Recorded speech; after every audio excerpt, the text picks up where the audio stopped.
Hey everyone, welcome to part 3 of my video series on Arduino sensor modules. In my 2 previous videos, I explored several basic and advanced Arduino sensors, such as ultrasonic sensors, PIR motion sensors, and fingerprint sensors, and discussed how they work. If you missed it, no worries. You can check it out using the info card above or the link in the description below. Today, I'm exploring a few more Arduino-compatible sensors and modules to help expand your knowledge and give you more ideas for your projects. So if you're new here, don't forget to hit that subscribe button for more content on electronics, tech, and DIY projects. Alright, let's jump right in. The RFID sensor module is a widely used tool for reading and writing data to RFID tags or cards, making it ideal for security, access control, attendance systems, and contactless identification projects. One of the most popular and beginner-friendly modules is this RC522, which operates at a frequency of 13.56 MHz and uses the SPI protocol to communicate with microcontrollers like Arduino, ESP32, and Raspberry Pi.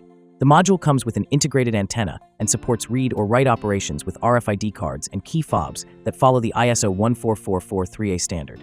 Each RFID tag has a unique ID, which the module reads when a tag is brought close to it, typically within a range of 2 to 5 centimeters. There are 2 types of RFID tags with this module. This is a keyring type tag, and these are card type RFID tags. You can print anything on these cards and use them as ID cards, access cards, or business cards. The RC522 module runs on 3.3 volts and includes a total of 8 pins, making it easy to connect to most development boards.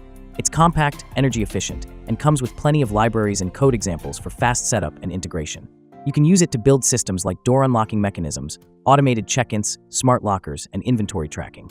When combined with an LCD, buzzer, or relay, it becomes a powerful building block for IoT and home automation projects. The HC05 Bluetooth module is a popular and cost-effective wireless communication device that allows microcontrollers like Arduino, ESP32, or Raspberry Pi to connect with other Bluetooth-enabled devices such as smartphones, laptops, or other microcontrollers. It supports Bluetooth 2.0 and operates via UART serial interface, making it easy to integrate into embedded systems without complex networking setups. The module typically has 6 pins and works on 3.3 volts logic, although it's often powered by 5 volts with level shifting. The HC05 can be configured to work in either master or slave mode, which means it can either initiate a connection or wait for one, depending on the setup. This makes it versatile for various applications like wireless data logging, remote control robots, smart home devices, and wireless programming or debugging. Once paired with the device, it creates a serial link over Bluetooth, allowing wireless transmission of data, just like a wired serial connection. This module is commonly used to add wireless communication to Arduino and other microcontroller projects. It allows devices to send and receive data over Bluetooth, making it ideal for applications like remote-controlled robots, wireless sensor data logging, home automation, and Bluetooth-based access systems. You can easily pair it with smartphones, tablets, or PCs to control or monitor your projects without physical connections. It's especially useful in DIY electronics where simple, low-power wireless communication is needed. The nRF24L01 module is a popular, low-cost wireless transceiver that enables efficient and reliable communication between microcontrollers, making it a perfect fit for IoT projects, remote sensing, automation systems, and wireless data transmission. It operates on the 2.4 GHz ISM band and uses the SPI protocol to interface with boards like Arduino, ESP32, or Raspberry Pi. What makes this module especially useful is its ability to support bidirectional communication, meaning it can both send and receive data, which is essential for real-time interaction between devices. The standard nRF24L01 module offers a communication range of about 50 to 100 meters in open space. These are the standard versions of the nRF module. For more demanding applications, these are the upgraded versions of standard nRF modules. This version includes a power amplifier and low-noise amplifier with an external antenna, boosting the range up to 1 kilometer or more, depending on environmental conditions. It supports data rates of 250 kbps, 1 megabit per second, and 2 megabits per second, and allows up to 6 separate devices to communicate with a single receiver simultaneously. Physically, the module is small and typically comes with 8 pins and runs on 3.3 volts. This power rating is very important, so a voltage regulator or level shifter may be needed. You can also use these adapters, specially made for the nRF module. Due to its low power consumption, it's also great for battery-operated projects.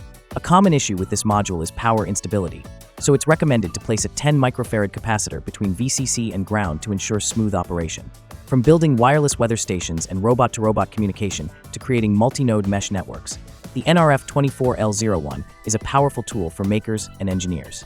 Its versatility, affordability, and community support make it one of the most widely used wireless modules in DIY electronics. The 16x2 LCD module is a widely used display unit in Arduino and other microcontroller projects, perfect for showing text, data output, or system messages. This is not a sensor, but it can be used with almost every sensor shown in my videos. The 16x2 refers to its ability to display 16 characters per line across 2 rows, making it ideal for compact yet readable user interfaces. Based on the HD44780 controller, this module communicates with microcontrollers using either a parallel 8-bit or 4-bit interface, although it's commonly used in 4-bit mode to save I/O pins. The standard display module has 16 pins. To simplify wiring and reduce pin usage, you can use this I2C adapter module, which allows the display to be controlled via just 2 pins, including SDA and SCL. Simply attach the I2C adapter to the display, and you're good to go.